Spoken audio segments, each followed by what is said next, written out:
Okay, welcome back to the Investigative Journal on this July 27th, 2015 day on our calendar. I'm your host, Greg Anthony. This is the Investigative Journal, and you can listen to my show every evening from 6 p.m. to 7 p.m. That's on FirstAmendmentRadio.com.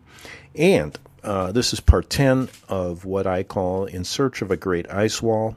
We're talking about the circle Earth. And today we're going to simplify it, summarize it, and theorize it. Right. And I've called upon a gentleman to do that. And we're going to go right to this 42-minute discussion. And I hope this helps you understand a bit about what we're doing in this 10-part. Well, it's going to be, I don't know how many parts. Could be 100 parts. I'm not sure yet, but this is part 10. So let's get right to it on the Investigative Journal.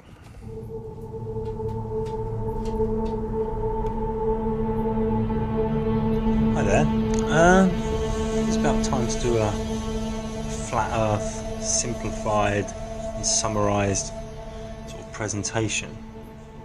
Because this is something, it's like a new science that's growing, thousands a day looking at this. I've done a few hundred hours research and 10 to 15 articles on my site, and it's had thousands of viewers and readers, and no one can really debunk it. I also said about 7-8 years ago in my first book, which is free, that we're in an information war and in the age of deceit. What I've realised is a lot of people don't really know enough about the mainstream ball Earth model. People don't know how fast we spin. They don't know when the moon's coming up, what phase the moon's in. A lot of people don't know what a solstice is. So a lot of people just sort of have this image on the left of the ball Earth. This image on the right is starting to gain momentum, and a lot of good information backs it up. So I just want to go through some of the key points for anyone new to this information, and later do a bit of theorising and speculation as well. So as Nietzsche once said, sometimes people don't want to hear the truth because they don't want their illusions destroyed. That's often the case with a lot of new information. Around the 1400s, a lot of people were starting to think about the ball Earth due to some astronomers. And then Newton came along in the late 1400s with his gravity book that he didn't really complete. It was very fat and thick. And this man's still taught to this day.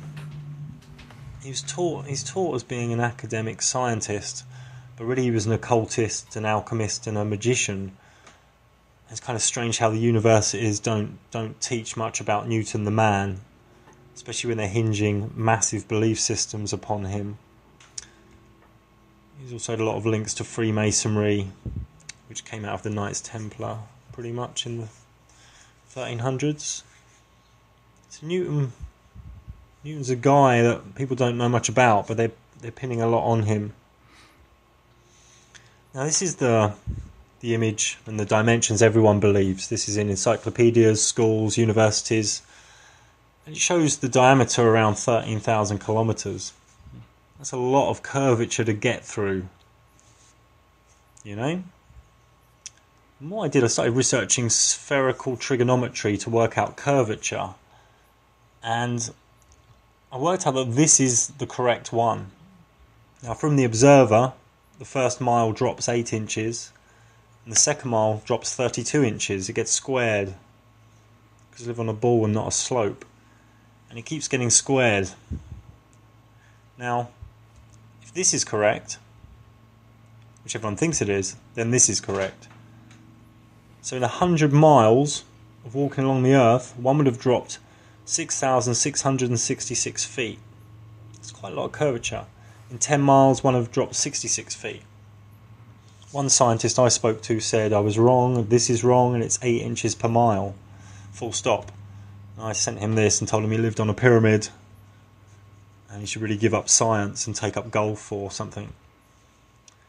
Now, curvature is really the main thing, one of the easiest things to grasp with the flat Earth model. what you can see is a lot of people with amateur rockets and amateur balloons are going up, and things look very flat. And in this photo you can see the sun doesn't really look 93 million miles away.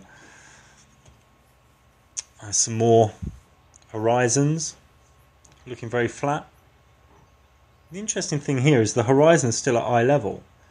Now, imagine you're a flea on a basketball. It's quite hard to imagine, but try. And you're a jumping flea, and you jump up on top of the basketball. The horizon would go down. It would not stay at eye level. So if the flea jumps like 5 inches up, the horizon is going to drop. This doesn't happen on our Earth. Some more pictures of flat horizon. Of course, these are just images, so you have to do your own research. This is Chicago last week from Lake Michigan. One could see the Chicago skyline from 60 miles away.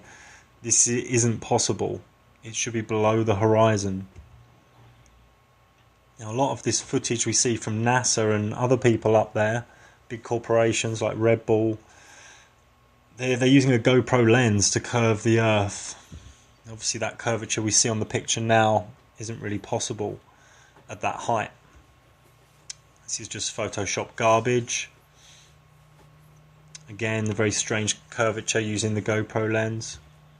And we can see with a GoPro lens corrector, everything starts to look flat again. Also, a 100-mile long bridge in China doesn't have any compensation for curvature. Also, when planes fly, they don't really keep dipping the nose down, do they? So it would really fly against the edge of space, into the edge of space. Also, long railways in India, they don't have any engineering for the curvature. Now, a couple of weeks ago, and I did a blog about this on Wakey Wakey, I was in Almeria at the national park, and I went for an early morning stroll, and I could see Algeria. I filmed it, thinking this was a bit odd. I got home and saw it was 95 miles away. And I did some quite simple mathematics and realised it should have been 2 kilometres below the horizon. Okay. Mediterranean Sea. It's probably like 40 miles along, pretty flat. Little boat, hello boat. I don't know if you can see on the horizon Morocco over there. My finger looks fat because I've zoomed. You can see Morocco. And we're in like Almeria. So Morocco's around here, you can see it. We shouldn't be able to see it. It's the well visible. Now, with the Earth spinning at 1,000 miles an hour, one would have thought you could take off in a helicopter, hover for an hour, land at a different space, a few hundred miles away. But what mainstream science tells us is all the air's rotating as well, all the atmosphere. So even if a breeze is going the other direction to the spin, that breeze is still moving 1,000 miles an hour. And if wind moves air molecules a little bit north, a few, 10, 20 miles north, it'll be moving at a different speed. This doesn't really add up and needs a bit of research and contemplation. It just doesn't make sense. Also, when we're young, we're shown this image. There's a lot of molten lava in the middle of the earth. But no one's ever drilled more than 8 miles down. Humans don't have the technology to do that. So you're looking at something you're never going to see. And that's the power of image. It just goes right into the subconscious. This is quite interesting as well. So, the Earth rotates 360 degrees every 24 hours. That's something everyone agrees with in the mainstream model. And that we go around the sun. But if that was the case, 6 months later, we'd be the other side of the sun. And still rotating 360 degrees in 24 hours.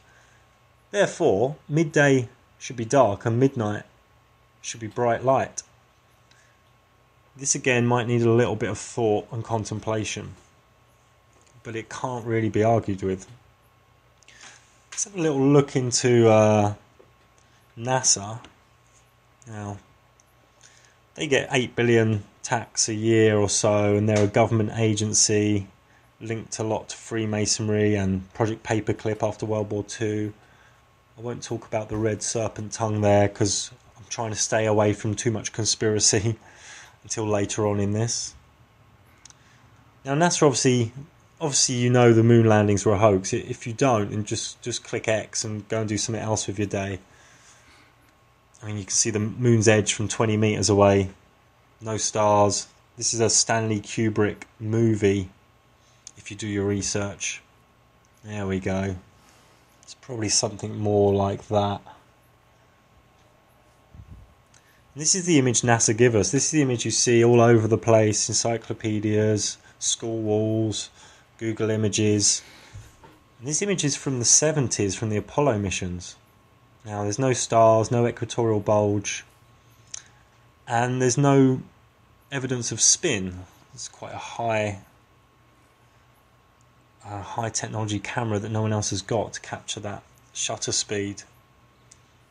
There is one bit of spinning footage from NASA, a 12-hour time lapse, but it doesn't show the clouds moving, which is very odd because clouds don't stay still for 12 hours. So we haven't got any footage of the Earth spinning, even though there's the Hubble telescope, we're told, a space station and 20 to 30,000 satellites. Very strange. And no one can feel the spin. Well, we can feel earthquakes pretty well, but we can't feel the Earth spinning. Very, very odd. Here's a picture of the galaxy. Yeah, everyone believes that. And we live around the edge on the outer arm. You know. Now, not just a planet amongst another 100 million other planets like us, and billions of other galaxies like us. Middle of nowhere, random from a big bang. That's what we're told with these images. Here we are again. Obviously no camera's ever been out that far. There we go, there's a nebula quasar thing going on. Everyone believes that. Yeah, this is quite interesting that we can see planes around here, around this area, this amount of altitude. They look quite small in the sky. But people believe they can see satellites the size of a car higher than the top of this picture, higher than 140 kilometres. Because many satellites are said to be 200-300 miles up. So I don't know what sort of Superman eyes people have got. They've got some transhumanist eye implants. Also, things that they say things go into space. I personally don't believe anything's been into space. I don't even believe space exists. But there's a high temperature, 70-80 degrees around here, around 87 miles up, and no one's really explained how things are getting out of that heat. Here's the shuttle. Again, some crazy curvature. It's warped the picture so much that this lid's got a little bit warped. This is a funny one. This is the shuttle docking with the space station. Both going 64,000 miles an hour around the sun and 3,000 miles around the Earth. When I spoke to a scientist, he said this was due to clever thrusters. I said, surely the vacuum of space would suck out all the fuel where there's an opening, where the thrusters are. And he got a bit upset, because it was his life definition to be a scientist. Also talk about spacewalks, can't we? Why would they put all the cables on the outside? Why would all these things need fixing?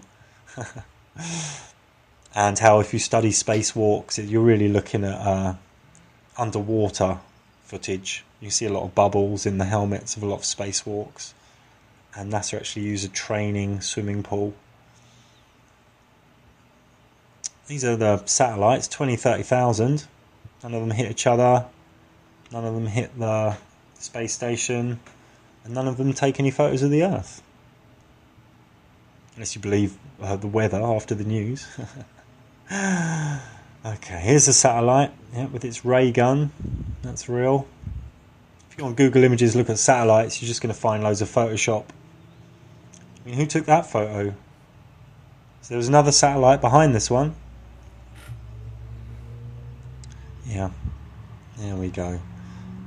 And if you look at GPS, this is a US military system. TV and other things we think we use satellites for is easily done with radio antenna. It's all done on the ground, unless you believe images like that. There's another one, bit of Photoshop, nice thin aerials on that satellite. And that one's not CGI, that's a painting, isn't it? That's a painting. We come to the Hubble, wrapped in tin foil. It's been up there, 10 years? It takes photos of quasars, nebulas, dwarf stars imploding, but never turns around and takes a picture of the Earth. No pictures of the moon. Kind of strange. Because it doesn't exist. It's a big lie. I've done an article about Mars. I've gone into that, and I've also gone into a mission they're doing to Pluto. It's complete nonsense.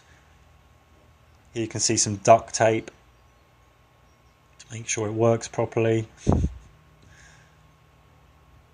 There's another crazy image. It looks more like a desert near California. Look at these images. What is going on there? Look at the tyres on this image. Yep, that looks real. In the background you can clearly see some of Earth with a bit of an orange hue in Photoshop. And they say they're going to colonise Mars soon. More CGI Photoshop. This is interesting. There's a great movie online called, I think it's called Mars Curiosity Rover and the $1 Billion Video. And it shows this press conference, especially this guy, Adam Shelter or something. I mean, you've got to watch this video. This guy's an actor. They're all actors, but this is something else. Seriously, is that not cool or what? Woo!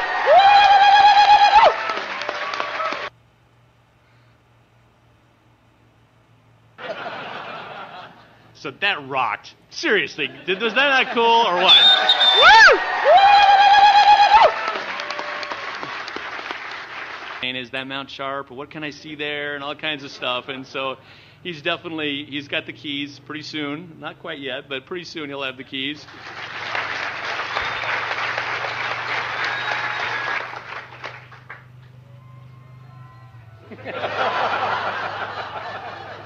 Say something profound. I am terribly humbled by this experience. I forever seek. I just got to comment on this. You've got to go to that video and watch these actors. It's incredible. What behind the image? You're listening to this gentleman explain to you his research over the years regarding the skepticism he has regarding what NASA has put out there. And when you really start paying attention to all of the video, all NASA's pictures and video and the things they've done, it is such a joke. But people have this image ingrained in their mind because the experts tell you so. And I think a lot of people, outside of those that are involved in this great deception, just can't take the fact that they have been deceived like this and their pocketbooks taken apart to billions of dollars a year. And don't get me wrong, it's the working people that pay for this. We know corporations get tax loopholes and basically are only third-party tax collectors for the government. On a income tax that's basic, I've told you many times, is past the constitutional muster. And the reason it hasn't is because they can't. And so they made it voluntary years ago. But that's not what they tell you. So I'm not going to get into that part of, I've done many shows on that. But when you start looking even at I went back and looked at all the, the old astronauts talking about the moon landing and seeing how crazy that was. These new guys, this is incredible because they just, they really are basically paid actors. And we did a show, remember the show we did about Star Trek? and we found out that, remember the black lady that was in the control room with Spock and Captain Kirk? She's an actress. She became the first NASA astronaut recruiter. And that should tell you the whole story right there. But let's get back to this nonsense. And this guy is Oscar worthy for this performance. He's supposedly an astronaut. But when you listen to this, it's incredible. Have felt that I do not deserve to be in the position of leading the team that I lead, because they are certainly in sum and largely by count of individual more capable than I. Hey, pal, I'm more capable than you. You know, did you get your SAG card yet for this? I'd like to find that out. I'd like to find out what he's getting paid for this. Soup to nuts. And I think that this nation is a truly great representation of a corner or a piece of humanity that reaches out and explores and conquers and engineers. We are kind of tool makers, agriculturalists, pioneers. And what? Tool makers? Agriculturalists? Pioneers? Why don't we just call it what it is? You're making it up. It's a big deception. And that's reflected in the activities and actions and results of tonight. So I want to say thank you to the blue shirts.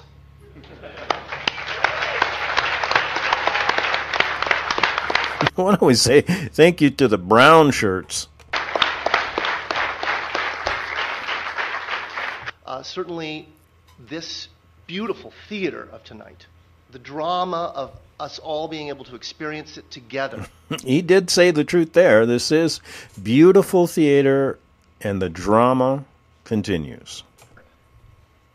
Unrivaled in the experience for all of us. And with that, really, I have nothing more to say. That picture says it all for me. They're showing you a Photoshop. And people believe it.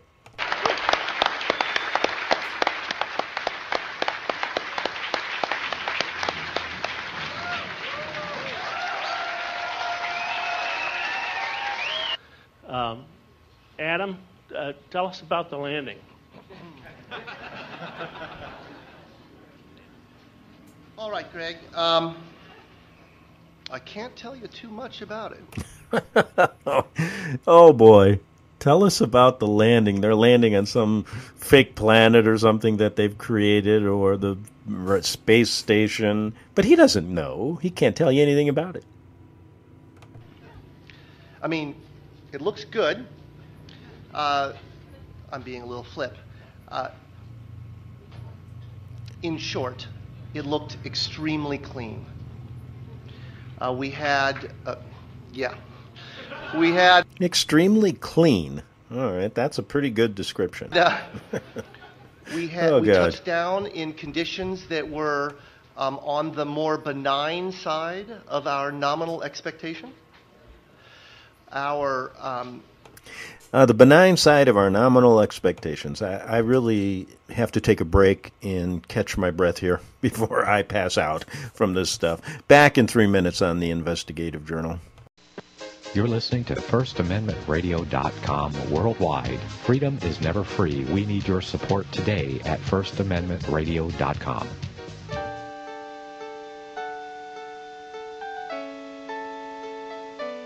The program you are listening to is 100% sponsored by you, the listener, on this First Amendment Rights Media channel. You will notice that there are few commercials on this radio network. There's a good reason for that. Corporate advertising dollars come with strings that limit program content. So without your help, these programs cannot continue on internet or our several affiliates. If you benefit by the educational law programs, we ask you to give. If you are admonished or nurtured by the Bible and ministry programs, we ask you to give. If some voice a cause that you are passionate about, we ask you to give. If you believe in any of these, we ask you to support them as you would a missionary on a continual basis, as if giving a tithe for missionary radio. These programs are not commercially viable and must be supported by those faithful to the cause of truth. Look for the button to sponsor your favorite programs at our listen and schedule pages on the internet. Then, when you subscribe, we will send you the last quarterly MP3 CD of that program immediately, and continue to do so with each new quarter. We will also give you unlimited archive access to all of our programs. We're asking you to give much less than a tithe, so that you may also send support directly to a particular program host, cause, and anywhere else the Spirit may lead you. Do all to the glory of our God and Creator, for His holy nation, the only kingdom that will last forever. Thank you for listening.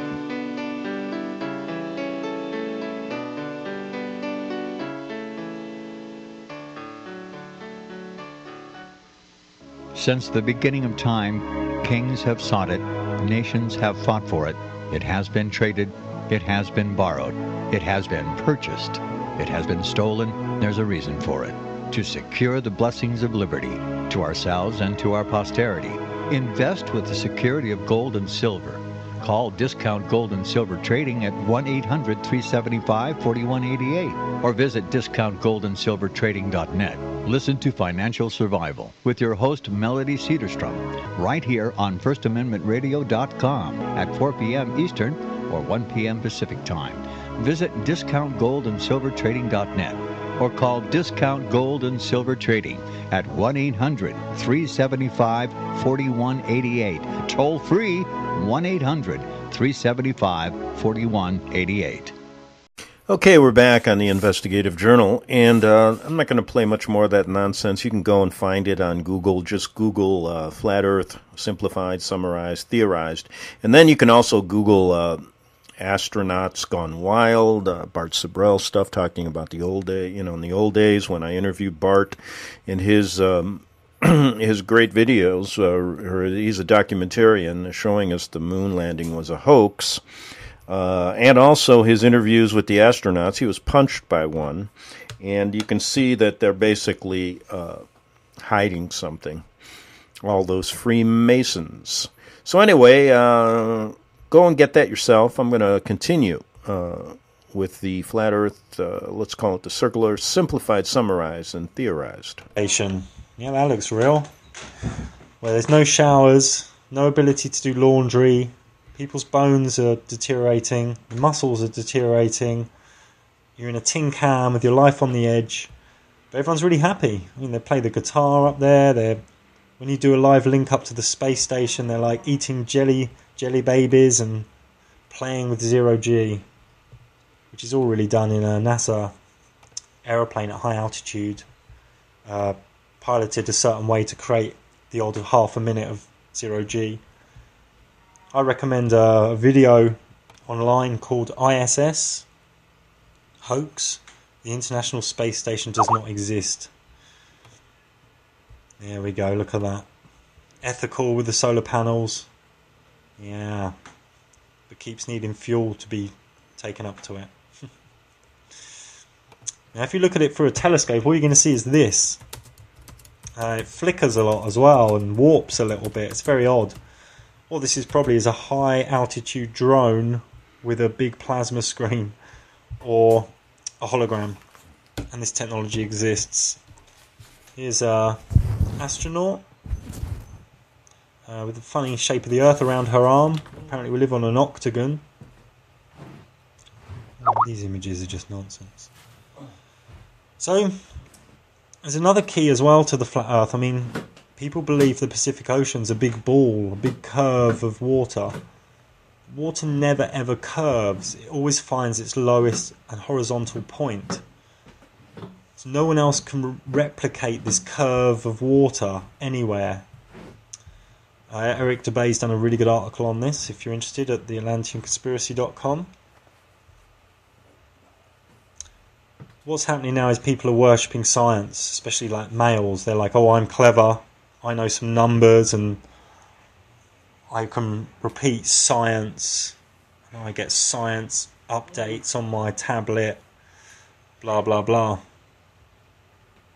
But when you get deep into the nonsense of gravity and relativity, you just come to these brick walls of crazy formula that only mad mathematical professors can understand. Now, these do make sense.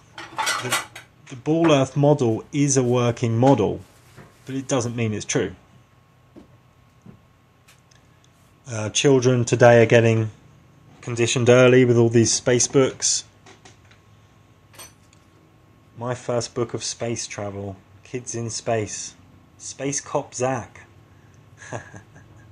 It's kind of sad. You even get the Evolving Darwin playset, because Darwinism, atheism and science are religion, have become a religion. They're being worshipped. They're being thrown into children at a very young age. In my first book, 7-8 years ago, that's free to download, I did a big section on Darwin the man. Exposed things like this. We said, to suppose that the eye could have been formed by natural selection seems, I freely confess, absurd in the highest possible degree. Now, it's obviously true that if humans went to live somewhere very cold, in 3 or 4 generations we're going to develop DNA that can handle that a bit better. But it doesn't mean we come from sea bacteria. And this image looks like we actually come from sea snot. Yeah, right. A lot more people are coming out and are exposing Darwinism for what it is. But it all creates atheism. I don't want to get too far into religion, spirituality in this talk, but let's have a look at atheism.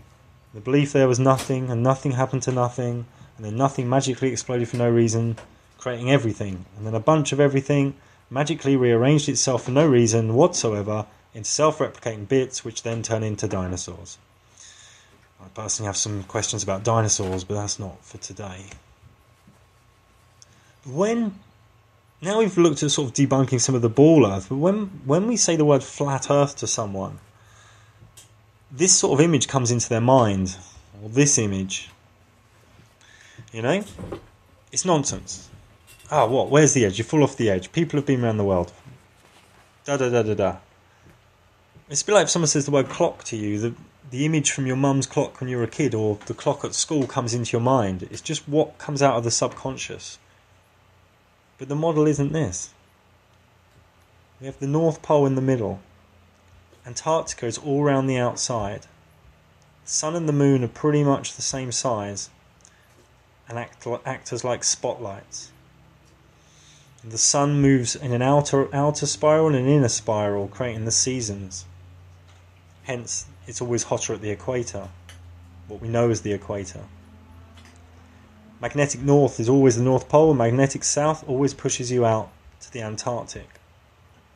Another view of this, simplistic view.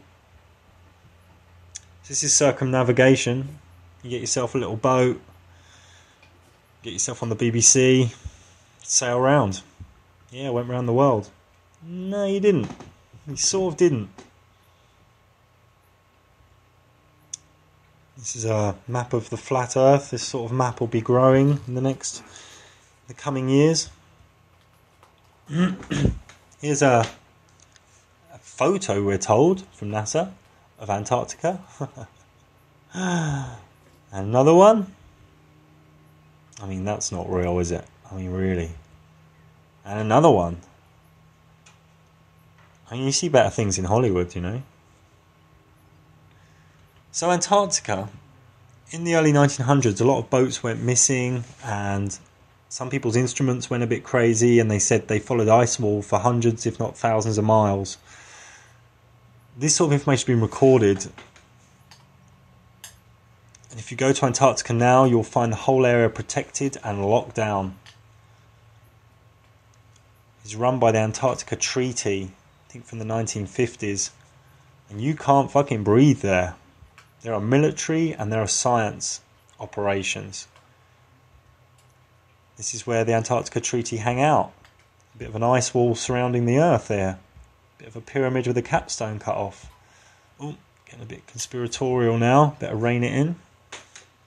So if you really want to go to Antarctica, you can only really go there from these 3 points, and it's completely controlled by a tourist operator, a pyramid system really, that links to the treaty, the countries in the treaty.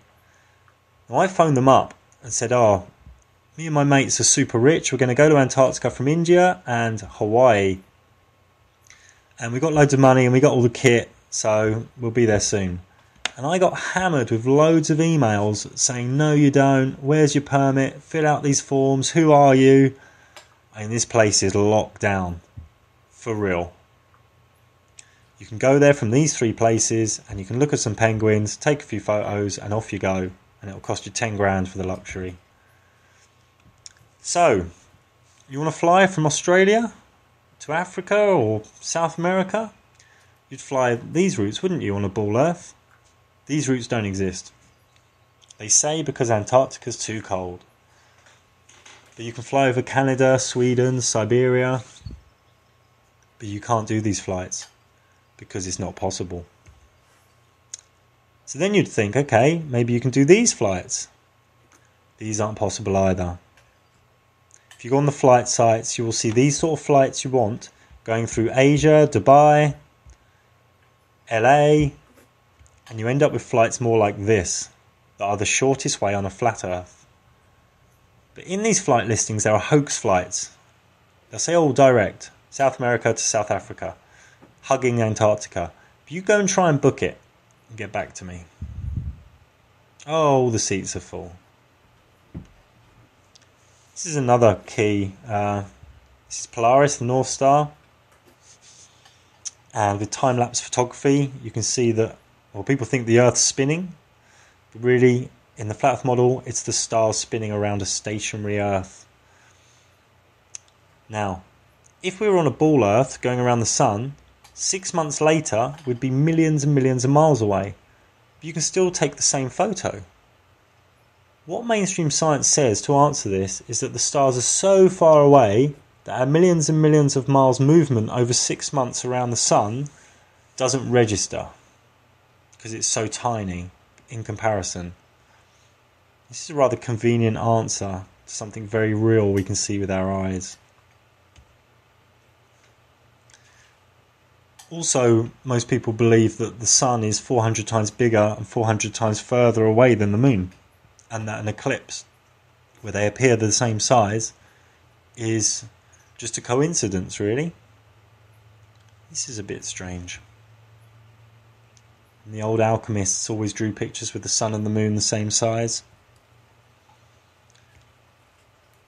Now the moon's an interesting one, and I'll try and cover it a little bit quickly.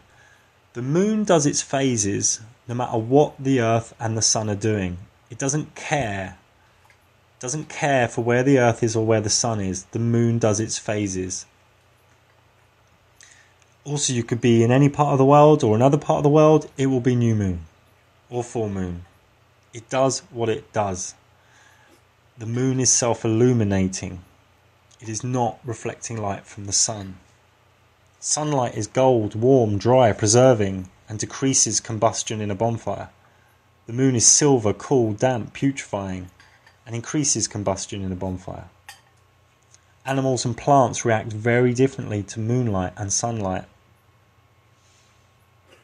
But the moon is a big study. I'll just leave that there. And with the ancients, they all talked about flat Earth. In Hebrew, in Israel, ancient Israel, Egypt, Maya, Aborigine, India, all around the world. That's a picture from Egypt of a very ancient goddess, Nuit, from maybe 8,000 BC. We can pick her up. This is Norse mythology. Hinduism. This is Genesis. This calls this the firmament in the Bible in Genesis, but in the Hebrew version it actually says the word dome or ceiling. Quite interesting. This is sort of biblical stroke Quranic. This is Buddhism, where it talks of Mount Meru. I've recently done an article on Wakey Wakey about this. You'll find Mount Meru in many different places around the East in ancient text. It talks about a mountain in the middle, going up to the spiritual realms, and rings of mountains and ocean, and 4 continents. This is the same picture again, the celestial worlds, Mount Meru, a flat disk with 4 continents, with rings of mountain and ocean. This is Japanese Buddhism. You'll find this sort of meme in Japanese, Chinese, Thai Buddhism. And Buddha actually said the world was flat in one of the sutras, but modern Buddhism has actually changed that and disregarded it. So the ball Earth is looking a bit lame. It's like it's going to get punctured soon. No one's ever seen it from that point of view. How do you know? But then people say, well, I don't really care if it's flat or round. It doesn't affect me. I've heard this a lot. But it changes a lot. Atheism will crumble. Respect for the education system and governments will crumble. Taxpayers will revolt. And if you're the centre of everything, and all the celestial worlds are going around humans on this beautiful piece of nature, things become a bit more amplified. People become a bit more careful about their lives. Their self-worth will change. If you're new to this flat earth theory, the flat earth model, then it's probably better just to click off, because I'm going to go into a little bit of theory, symbolism and speculation, which I want to make clear. I'm theorizing and I'm speculating. And this is really a place for people who are already on board with the flat earth and are looking into the edges of this model and different theories. Because if we can't trust the governments, the banks, the education system, or the books on the shelves at the library, then everything's up for grabs. This is the globalists' map. The UN, the ultimate globalists, are using a flat earth map. Very interesting. This is the Truman Show, a movie where a guy works it out and gets to the edge. He's living a boring life, sort of with a housewife, job, and he sort of works it out and gets to the edge. This is Game of Thrones, very popular.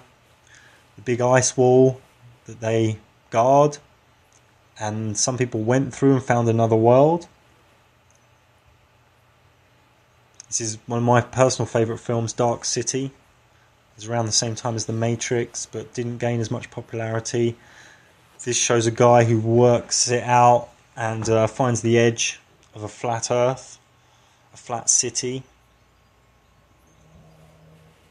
This is a picture Google did on Earth Day. These are the Illuminati cards talking about flat earthers know something, and a movie set for NASA. It's interesting. 9/11, where they, the people we know in America and Israel, they knocked down the Twin Towers.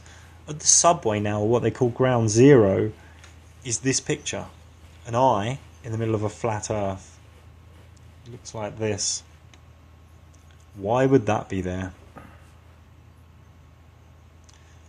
I'll look a little bit into, this is Tibetan law, going back to the Buddhists really. This again looks at the 4 continents. What it has is 3 bits of land in each continent. And a lot of these ancient texts say we only live in the southern continent. This is another view where these ancient Buddhist texts say we live in Jambudvipa. This is another view saying we live on a flat disk where the humans live. But cut off to our senses are the underworlds and the higher worlds. And this sort of step pyramid shown in other ways. There's again humans on a flat disk. 'This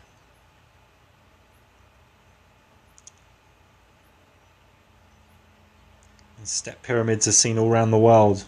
Is this related? This picture we saw before, and again we're seeing 3 bits of land in each of the 4 continents.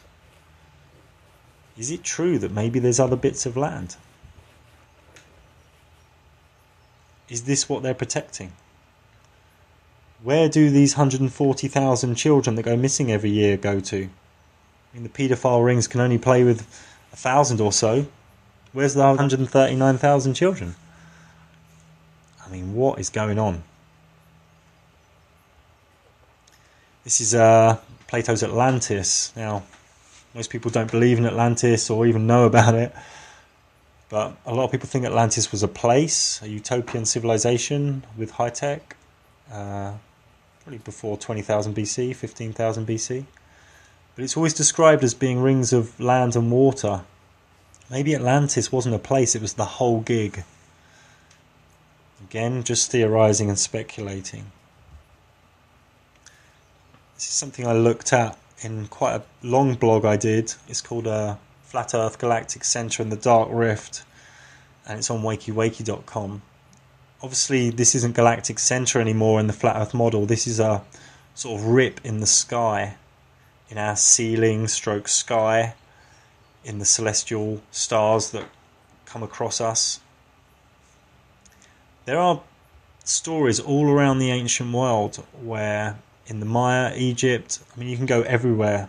Aborigine again, Vedic, where this opens up like a scroll or parts, and a new sun comes out, or a cataclysm occurs, or a reset of sorts occurs. I looked into this very deeply, and it's about an hour's worth of reading where I collated all this information. And Scorpio and Sagittarius both point here. The sting of Scorpio and the sharp bow of Sagittarius both point to this spot. Is this a coincidence? We could also look at chemtrails. Why are they blocking the sun? I mean, a lot of New Age narcissists think, oh, it's all for me, they're dropping metals on me. But if they want to get to you, they're just going to do you through the food and water. And the New Age, agents in the New Age saying, oh, don't think about the past or future, just do nothing and be in the now. This sort of easy, tangible, do nothing doctrine that's rife.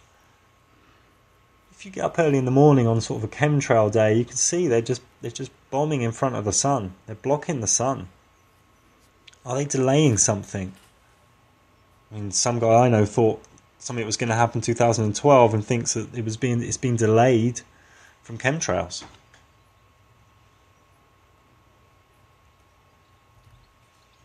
This is our moon as well. Now, maybe this is an old malfunctioning sun. It goes the same speed as the sun nearly. It's around the same size. It's a near identical path in the sky. If you read manuscripts 3.5 or look at Jain cosmology, it starts to carry some weight, and it's something I'm going to be looking into as a part of my theory list.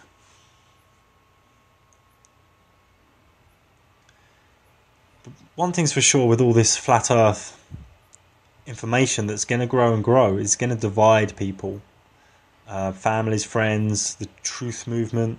I hate that word.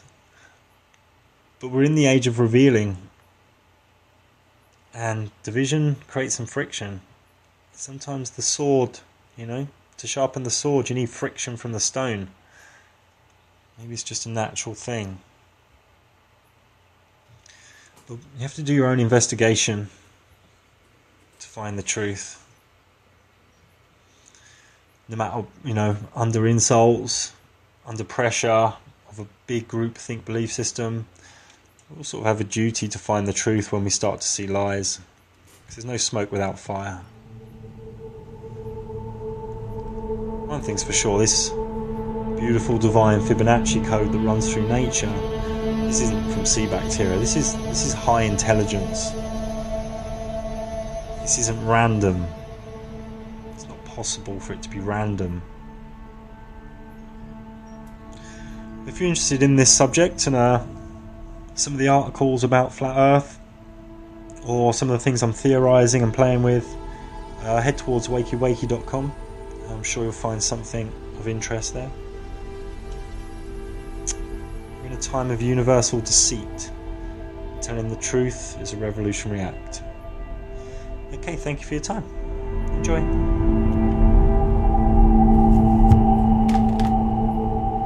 Okay, you can go to that gentleman's website. That's Wakey. That's WAYKI.com. Get some good, interesting information there. We're just about out of time in part 10 of our In Search of the Great Ice Wall. And we'll be back tomorrow with part 11 and talk a little bit about how far the sun really is from the Earth and why they're hiding this from us. That's just one point we can discuss, along with many, many, many other things. And I think that last statement he said was true. In this time of universal deceit, telling the truth is a revolutionary act. Well, anyway, back tomorrow on the Investigative Journal.